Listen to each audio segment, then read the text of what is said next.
Welcome to The Lift. This week we've been talking about James chapter 4, and yesterday we talked about how we need to humble ourselves before God, and today we're going to kind of continue along with that same thought.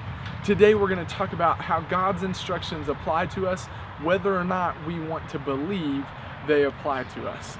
And it's kind of a backwards thought because we think that whatever we believe is the truth, but that's far from the truth. See, the truth is true whether you believe it or not. And in James chapter 4, James kind of expounds on that idea. It's kind of a simple phrase, but here's what he says. He says, your job is to obey the law, not decide whether or not it applies to you.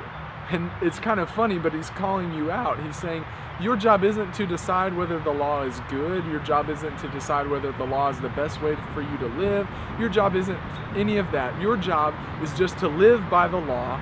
And if you decide that the law is not for you, that's fine. It still is.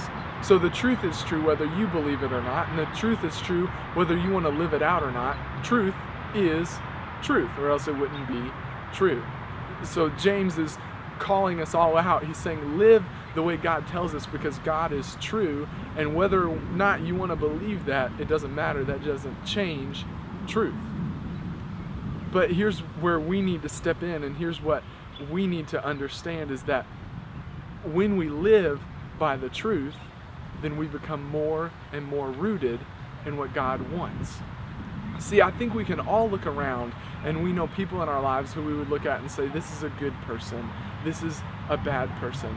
There's even things around us that we can look at and we can say, this is a good thing, this is a bad thing. And it's not anything inherent about that person or about that thing, it's just based on what we see in them. But God's way is not that way. See, God's way is inherently true, and it is inherently good. And so if we can live in that truth, if we can live in that goodness, then our lives will produce more truth, and our lives will produce more goodness. See, a lot of times we want to pick and choose the things that we want to follow and the things that we don't want to follow. We want to say, oh yes, we'll follow all of these rules except for this one. And I think all of this is okay except for this. And as long as I don't go this far, then I'm okay. As long as I step this close to sin, but I don't cross that one line that I think is okay, then I'm okay. But what we need to do is hold ourselves to God's standards. What we need to do is let ourselves grow the way that God wants us to grow, not the way that we might think is better than His way. Because what we'll find is that God knows us way better than we ever could, and God has been in all of the situations that we've been in, and He's come out much better than any of us ever could. So when we'll do that, we will be rooted in the truth. And when we're rooted in the truth, then our lives will grow the way that God wants. And when our lives grow the way that God wants, we find out what life is really all about. See, the truth is true whether you want to believe it or not.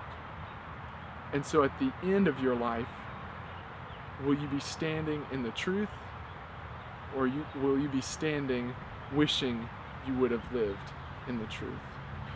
Find out what life is really all about and become rooted in what God wants for you.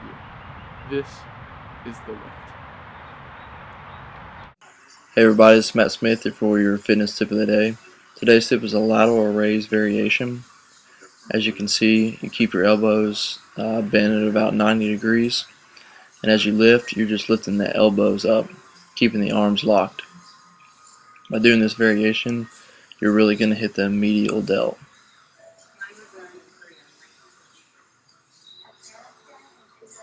Again, this is Matt Smith. Remember, strength is more than muscles. This is The Lift.